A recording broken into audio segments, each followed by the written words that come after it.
Assalamualaikum warahmatullahi wabarakatuh.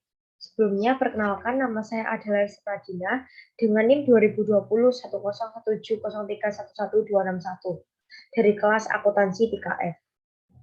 Di sini saya akan menjelaskan jawaban saya pada UTS akuntansi daya kemarin. Langsung saja ke nomor 1 atau A, buatlah kartu persediaan atau dengan metode MTKP. Jawaban saya, kartu persediaan saya itu menggunakan metode FIFO atau first in first out atau biasa disebut dengan masuk pertama keluar pertama. Pada soal diketahui bahwa transaksi tanggal 2 persediaan awal sebesar 12.000 unit dan harga per unitnya Rp2.500.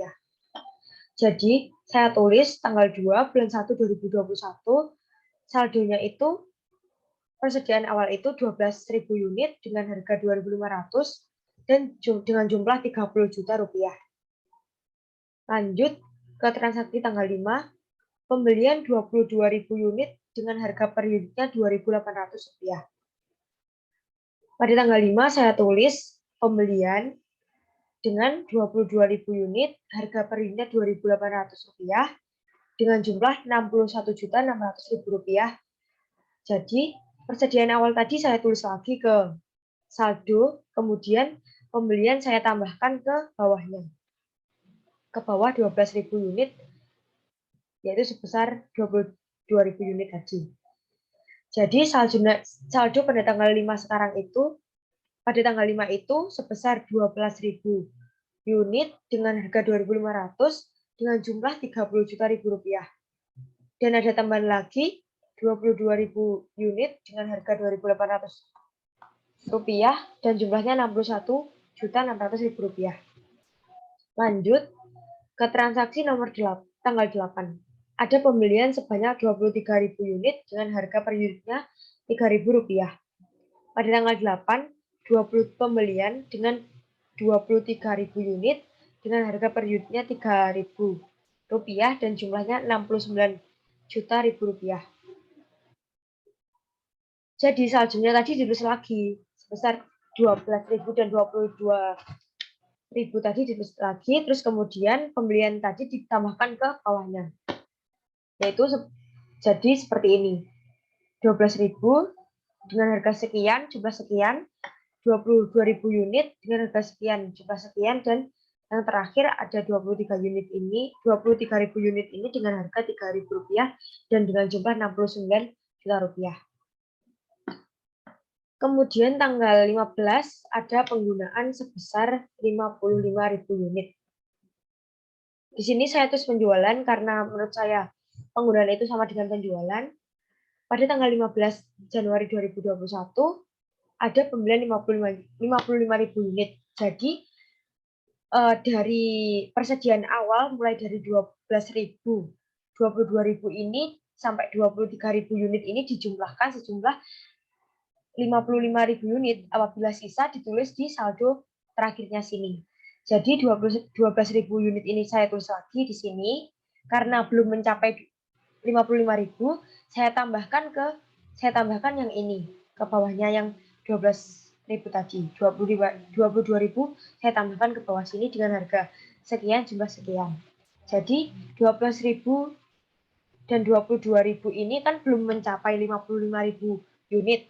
Jadi saya tambahkan lagi dari pembelian yang terakhir 23.000 unit ini. Apabila 23.000 unit ini saya tambahkan semua, itu kelebihan. Jadi semua saya tambahkan 21.000 unit agar pas ke 55.000 unit sesuai dengan soal yang diminta ini. Penggunaan 55.000 unit ini. Jadi yang terakhir ini kan cuma saya ambil 21.000 unit dan sisanya itu dari 23.000 unit ke 21.000 unit itu sisa 2.000 unit dan dengan harga per unitnya Rp3.000 dan jumlahnya Rp6 juta. Jadi sisanya ini dengan penggunaan sekian. Lanjut ke tanggal 19, pembelian 15.000 unit dengan harga per unitnya Rp2.850. Tanggal 19, pembelian 15.000 unit dengan harga 2.850 dan jumlahnya 42.750.000. Sisanya ini saya tulis lagi ke sini, kemudian pembelian saya tambahkan ke bawahnya. Lanjut ke tanggal 25, penggunaan 16.000 unit. Jadi tanggal 25 ini saya tulis sebesar 16.000 unit ya. Ini saya tulis tadi karena first in first out itu yang pertama, jadi dimasukkan yang pertama ini. 2.000 saya masukkan sini. Jadi kekurangannya kan cuma 4 dari 16.000. Dari 2.000 ke 16.000 kurangnya cuma 14.000. Jadi dari 15.000 ini sisanya ada 1.000. 1.000 itu saya tulis di sisa saldo terakhir ini, yaitu sisanya 1.000 unit, harga 2.850 per unit, dan totalnya 2.850.000 rupiah. Jadi saldo terakhirnya 1.000 unit dikali 2.850 sama dengan 2.850.000 rupiah. Selanjutnya ke soal nomor B. Buatlah rekapitulasi biaya TKL dengan metode Incentive Individual 100% Bonus Plan. Jadi ini jawaban saya dari soal ini. Menurut saya pada tabel ini, keempat tabel ini ada 4 posisi jabatan, yaitu kasir, supervisor produksi, sales atau marketing, dan administrasi. Dari keempat jabatan itu, menurut saya tidak semua masuk ke tenaga kerja langsung. Jadi yang masuk ke tenaga kerja langsung itu hanya supervisor produk, yaitu yang dipegang oleh Sofyan. Karena menurut saya dengan jabatan ini langsung terjun ke lapangan atau ke proses produksi. Lanjut ke jawaban saya. Jadi yang saya ambil itu Sofyan. 12.000 per jam dikali 886 jam. Jumlahnya 10.632.000. Dari 10 juta ini ditambah 1.500 itu diperoleh dari ini jumlah Sofyan ini 1.500. Dan dengan hasilnya 12.132.000. Lanjut ke soal C. Buatlah laporan harga pokok produksi selama bulan Januari 2021. Bahan baku langsung. Persediaan awalnya itu 30 juta rupiah. Ini diperoleh dari ini persediaan awal 30 juta rupiah ini. Kemudian ada pembelian. Pada pembelian ini juga didapat dari metode Vivo yang atas tadi, nomor A tadi. Jumlah ini dari pembelian ini. 61.600.000 rupiah ditambah 69 juta rupiah ditambah 40.750.000 rupiah. Dan hasilnya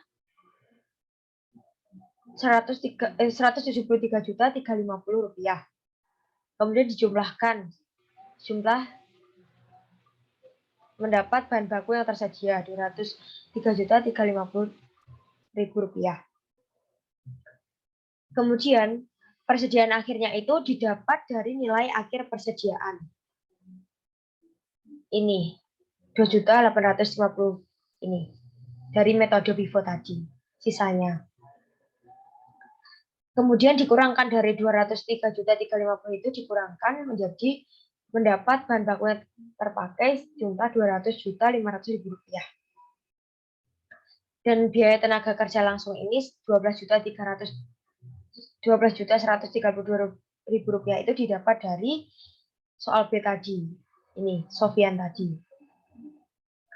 Kemudian ke tenaga kerja tidak langsung. Itu didapat dari 4.250 ini didapat dari ini. Dari tabel ini kan yang tenaga kerja langsung kan cuma supervisor produksi. Jadi yang jabatan ketiga ini dijumlah 1.200.000 rupiah ini ditambah 1.750 ini ditambah 1.250 ini. Jadi Kirman, Asep, dan Dadang dijumlah menghasilkan tenaga kerja tidak langsung. Jumlahnya 4.250 rupiah.